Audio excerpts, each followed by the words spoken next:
আমি প্রকৌশলী মোহাম্মদ মিজানুর রহমান, আমি 9 নম্বর রোডে বসি। আমি প্রথমে মাননীয় এমপি মহোদয়কে আমাদের রূপনগর এলাকার পক্ষ থেকে শুভেচ্ছা জানাচ্ছি এবং আন্তরিক অভিনন্দন। আমি মাননীয় এমপি মহোদয়ের কাছে দুটো বিষয়ে একটু বলবো।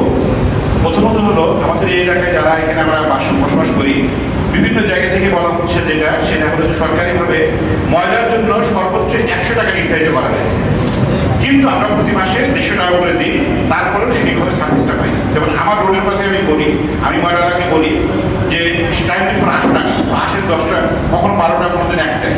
এবং যারা এটাকে নিয়ন্ত্রণ করে তাদের সাথে কথা বললাম, তাদেরও একই বক্তব্য যে আপনারা এর চাইতে বেশি ভালো সার্ভিস আমরা দিতে পারবো না। প্রথম কথা হলো যে যেহেতু সরকার নির্ধারিত সর্বোচ্চ 100 টাকা বলা হয়েছে, কেন 150 টাকা দিব, এটা মাননীয় এমপি মহোদয়ের কাছে আমাদের আবেদন থাকবে। এটা যদি অন্যায়ভাবে টাকাগুলো এভাবে বক্ষণ করে থাকে, তাহলে এটা বন্ধ হওয়া উচিত। দ্বিতীয় যে জিনিসটা আমি একটু মাননীয় মন্ত্রী মহোদয় এমপি মহোদয়ের আকর্ষণ করবো, দৃষ্টি আকর্ষণ করবো, সেটা হলো আমাদের এখানে একটা বড় শিক্ষা প্রতিষ্ঠান আছে মণিপুর স্কুল।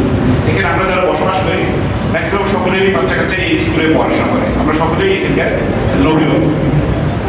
তা আমার 2টা বাচ্চা স্কুলে পড়ে, আমরা যেটা দেখেছি, আমরা স্বেচ্ছাসেবী প্রশাসনের কাছে আমরা বেশ জিম্মি হয়ে গেছি।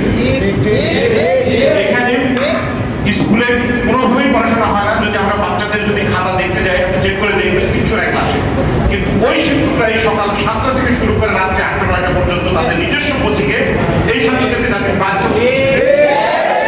আমি মাননীয় এমপি মহোদয়ের কাছে আমার একটা আবেদন থাকবে, এই স্কুলের যে একটা কমিটি আছে, এই কমিটিতে একজন প্রতিনিধি আছে, আমি জানি না কিভাবে তাকে নির্বাচিত করা হয়েছে, তাকে কেউ কোনো প্রতিনিধি, কোনো অভিভাবক খুঁজে পায় না।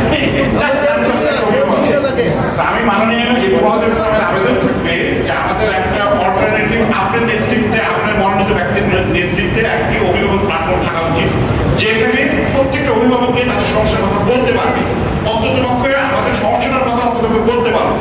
দ্বিতীয়ত হলো, এই স্কুলের এই যে স্বৈরাচারী মনোভাব, স্কুলের ক্লাসে না করিয়ে বেতন নেওয়া হচ্ছে এবং মাসে মাসে যে পরীক্ষাটা নয় শুধুমাত্র টিউশন ফি আদায়ের জন্য। সো এখানে এই শিক্ষা ব্যবস্থা কিভাবে ফিরিয়ে আনা যায় এবং কোচিং বন্ধ করা যায়, এই বিষয়ে আমি মাননীয় মহোদয় দৃষ্টি রাখছি। ধন্যবাদ। আমরা যখন থেকে এখানে আসি, প্রত্যেকটা দোকানের সামনে দেখি ওরা দোকানের এরিয়ার বাইরে জিনিসপত্র রাখে, ফলে আমরা হাঁটতে যাইতে খুব কষ্ট হয়। আর এখানে মেশিন অতিরিক্ত জোরে জোরে টানে, প্রতিদিন কোনো না কোনো অ্যাক্সিডেন্ট হয়।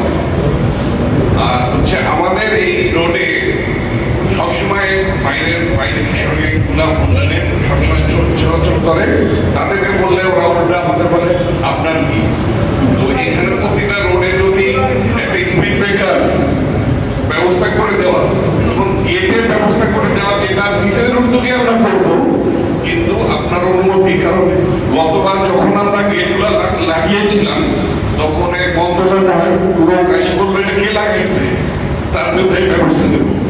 তো আমরা নিজেদের নিরাপত্তার জন্য যদি গেটগুলো রাখার ব্যবস্থা করি, তখন আপনারা অনুমতি দেওয়ার ব্যবস্থা করেন, আমাদের জন্য উপকার হয়। আমরা আরো কথা শুনতে পারলে ভালো হতো, সময় স্বল্পতার কারণে আমাদের তো মাত্র শুরু, নাকি পথ চলা। অনেক সময় আমরা আশা করি এমপি মহোদয় আমাদের রূপনগরে একবার না বারবার আসবেন, কারণ সারা আসনই তো ঘুরতে হয়। এবং আমরা জানি যে ইতিমধ্যেই ভাই গত আমাদের এখানে আসতে দেরি হওয়ার কারণ হলো, এক ছিল সংসদ অধিবেশন এবং সকালে ছিল তার একটা ট্রেনিং ছিল, সরকারি একটা ট্রেনিং, সেটা ছিল জাতীয় নিরাপত্তা বিষয়ে একটা ট্রেনিং ছিল। সেটার কারণে 2টার সমন্বয় হওয়ার কারণে আমাদের মাঝে উনি আসতে পারেন নাই, এবং সংসদ শেষ হওয়ার পরে আবার চলে গেছেন জাপান থেকে আসার পরে শুরু করছেন আর কি। আলহামদুলিল্লাহ আমরা আশা করি, এবং আমাদের বিরোধী দলীয় নেতা ডক্টর শফিকুর রহমানের ভাই হলেন পররাষ্ট্র উপদেষ্টা, যার ফলে তার ব্যস্ততা আরও বেশি থাকার কারণে আমাদের মাঝে কম সময় দিতে পারছেন। আমরা আশা করি সামনের সময়গুলো আমাদের মাঝে উনি কাটাবে আমরা পাবো। এই পর্যায়ে আমি যেই সমস্যাগুলো জনগণ থেকে আসছে, এ পর্যায়ে আমি আমাদের এমপি মহোদয়কে কথা বলার জন্য বিনীত অনুরোধ করছি। কথা বলছেন আমাদের ঢাকা 14 আসনের মাননীয় এমপি মহোদয় ব্যারিস্টার মীর আহমেদ বিন কাসেম আরমান।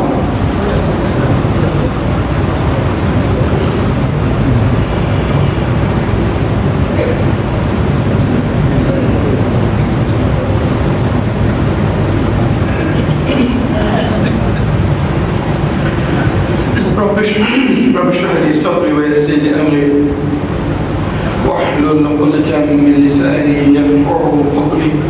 اللهم صل على سيدنا محمد وعلى آل محمد كما صليت على إبراهيم وعلى آل إبراهيم إنك حميد مجيد. اللهم بارك على محمد وعلى آل محمد كما باركت على إبراهيم وعلى آل إبراهيم إنك حميد مجيد.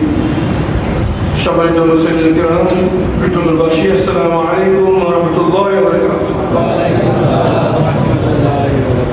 আমি যখন নির্বাচনী প্রচারণা নিলাম, অলিতে গলিতে বস্তিতে বিল্ডিং এর সব জায়গায় যাচ্ছিলাম, তখন একটি অভিযোগ সবার কাছ থেকে শুনেছি যে নির্বাচিত হওয়ার পর এমপি সাহেবের চেহারা অনেকে দেখতে পাই না। এমপি সাহেবের সাথে দেখা করার জন্য 2-3 জন লোকের মাধ্যমে যেতে হয়। অনেক সময় অর্থনৈতিক লেনদেন ছাড়া এমপি সাহেবের সাক্ষাৎ পাওয়া যায় না। আমরা ওয়াদা করেছিলাম যে আপনাদের আমাদের কাছে আসতে হবে না, আমরা আপনাদের কাছে আসবো ইনশাআল্লাহ। সেই ওয়াদার বাস্তবায়নের লক্ষ্যে, সেই ওয়াদা বাস্তবায়নের প্রচেষ্টা আজকে আমরা আপনাদের সামনে এসেছি আপনাদের কথা শোনার জন্য। শুরুতেই আমি অন্তর্গতস্তদের ক্ষমা প্রার্থী যে যেভাবে আপনাদের পাশে থাকা উচিত ছিল, যেভাবে প্রতিনিয়ত আপনাদের খোঁজখবর নেওয়া উচিত ছিল, যতখানি সশরীরে থেকে আপনাদের সুখে দুঃখে পাশে থাকা উচিত ছিল, সেই হক আমি আদায় করতে পারিনি। এই জন্য অন্তর্গতস্তর থেকে আপনাদের ক্ষমা প্রার্থনা করছি। দ্বিতীয়ত, আমরা মনে করি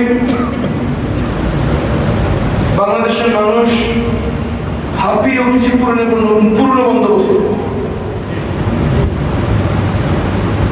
পেশি শক্তির ব্যবহার, কালো টাকার প্রভাব, সীমাহীন দুর্নীতিতে বাংলাদেশের মানুষ এই ঘানি তারা টানতে পারছে না।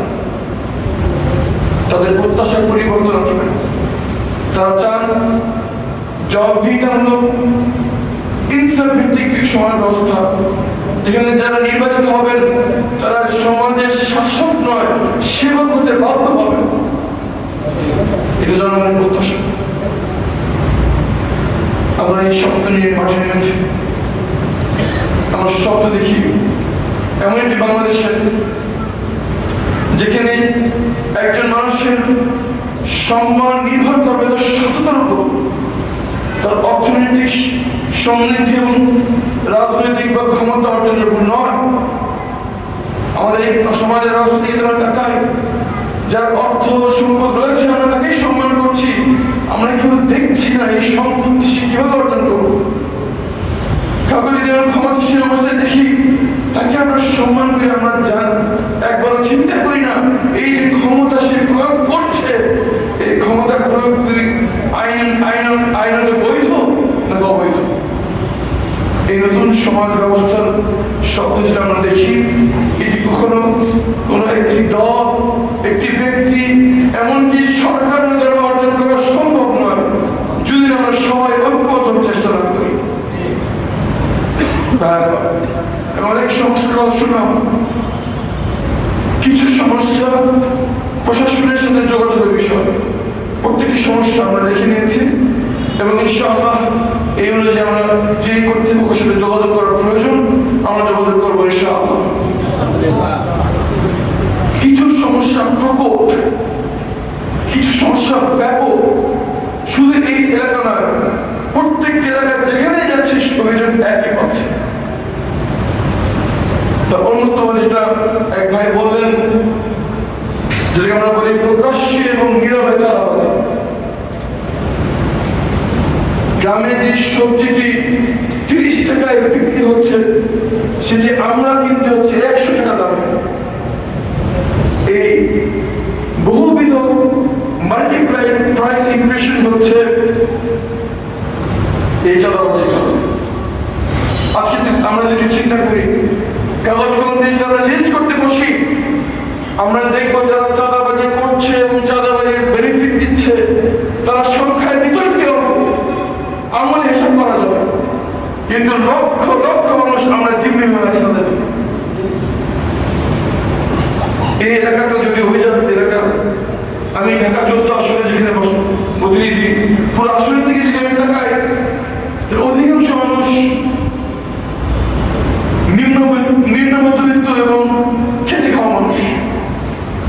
এই স্বপ্ন নিয়ে কষ্ট করে যে আমি কষ্ট করে যাই, কিন্তু আমার সন্তানরা পড়ালেখা শিখে বড় হবে ইনশাআল্লাহ। এই স্বপ্ন নিয়ে তারা কষ্ট করে, এই স্বপ্ন নিয়ে তারা জীবনযাপন করে।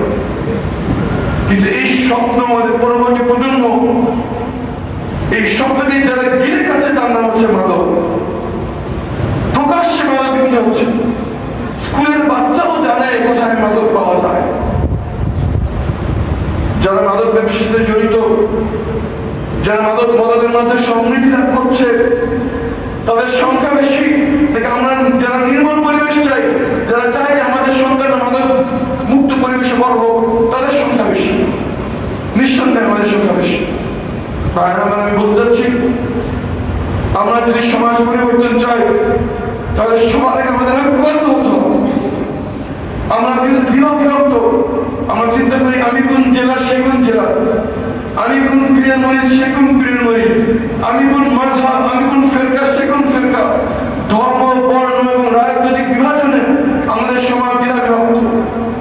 এই জন্য আমরা পরিবর্তন সবাই চাই, অবৈধ অশ্লীল কাজ বন্ধ হোক আমরা সবাই চাই, কিন্তু তারপরে এসব বন্ধ হচ্ছে না। এই সমাজকে ঐক্যবদ্ধ করার প্রচেষ্টায় আমরা যে উদ্যোগ গ্রহণ করার কার্যক্রম হাতে নিয়েছি, তার নাম হচ্ছে আইন শৃঙ্খলা বিষয়ক নাগরিক কমিটি। আমরা প্রত্যেকটি পাড়ায় মহল্লায় আইন শৃঙ্খলা বিষয়ক নাগরিক কমিটি গঠন করার উদ্যোগ গ্রহণ করছি। এই কমিটিতে স্থান পাবেন মসজিদ কমিটির সদস্যবৃন্দ, পারিবারিক সমিতির প্রতিনিধিবৃন্দ, স্কুল এবং মাদ্রাসার শিক্ষকবৃন্দ, আলিয়া এবং কয় মাদ্রাসার ওলামাবৃন্দ, ছাত্রের প্রতিনিধি, শ্রমিক প্রতিনিধি, সকল দলের প্রতিনিধি সহ সর্বদলীয় সার্বজনীন একটি নাগরিক কমিটির গঠন করে উদ্যোগ আমরা গ্রহণ করতে যাচ্ছি ইনশাআল্লাহ। যে কমিটির মাধ্যমে সকল অনৈতিক অবৈধ অশ্লীল কাজের বিরুদ্ধে এবং সকল জনকল্যাণ কাজের পক্ষে আমরা ঐক্যবদ্ধভাবে কাজ করবো ইনশাআল্লাহ। সারা দেশে হয়তো আমরা কিছু করতে পারবো না, কিন্তু আমি যে মহল্লায় বসবাস করি, যেখানে আমার সন্তানরা বেড়ে উঠছে, এই মহল্লাকে আমরা একটু পরিবর্তন করতে পারি কিনা আসলে আমরা চেষ্টা করে দেখি। আমরা যদি ঐক্যবদ্ধভাবে কাজ করতে পারি, ইতিহাস সাক্ষী জনগণ যখন ঐক্যবদ্ধ হয়, তখন অপশক্তি পর্বত সমান হয়েও জনগণের সঙ্গে তা বিলীন হয়ে যায়। আমরা বিশ্বাস করি রিজিকের মালিক আল্লাহ, আমরা বিশ্বাস করি সম্মানের মালিক আল্লাহ, আমরা বিশ্বাস করি সকল ক্ষমতার উৎস আল্লাহ। আসুন না আল্লাহর তাকওয়াতে একটু চেষ্টা করে দেখি, অন্তত আমার মহল্লায় কিছু পরিবর্তন করতে পারি কিনা। আমরা যে উদ্যোগ গ্রহণ করতে যাচ্ছি, এখানে আমরা সবাই পাবো ইনশাআল্লাহ। ইনশাআল্লাহ আমরা যদি সম্মিলিতভাবে চেষ্টা করি, অবশ্যই আল্লাহর রহমত আমাদের উপর থাকবে ইনশাআল্লাহ। আমাদের যেসব সমস্যা আমাদের কষ্ট দিচ্ছে, এটা কোনো দলীয় এজেন্ডা নয়, এটা আমাদের সবার প্রশ্ন, আমাদের ভবিষ্যৎ প্রজন্মের প্রশ্ন। আসুন একটু চেষ্টা করে দেখি আল্লাহর নাম করে যে সমাজ পেয়ে আমরা বড় হয়েছি, তার চেয়ে সমৃদ্ধশালী, তার চেয়ে শক্তিশালী, তার চেয়ে নির্মল সমাজ আমাদের সন্তানদের জন্য রেখে যেতে পারি কিনা। আশা করি আমাদের সবাই মিলে চেষ্টা করতে পারি, আল্লাহ অবশ্যই আমাদের সহযোগিতা করবেন। সর্বশেষ, কোরবানি ঈদ আসন্ন, ইনশাআল্লাহ আমরা সবাই কোরবানি দেব, কিন্তু আমার ঘরের জানলা দিয়ে যে বস্তি দেখা যায়, সেই বস্তিবাসী কি ঈদ করতে পারছে? আমার সন্তানরা ঈদের দিন আনন্দ উৎসব করবে, আর তাদের সন্তানরা খালি প্লেট দিয়ে বসে থাকবে, এগুলো দেখাটা একটা আমাদের স্বভাব। আসুন এই রমজান, এই কোরবানি ঈদে যাতে আমাদের ঈদের আনন্দ আমরা সবাই ভাগাভাগি করে নিতে পারি।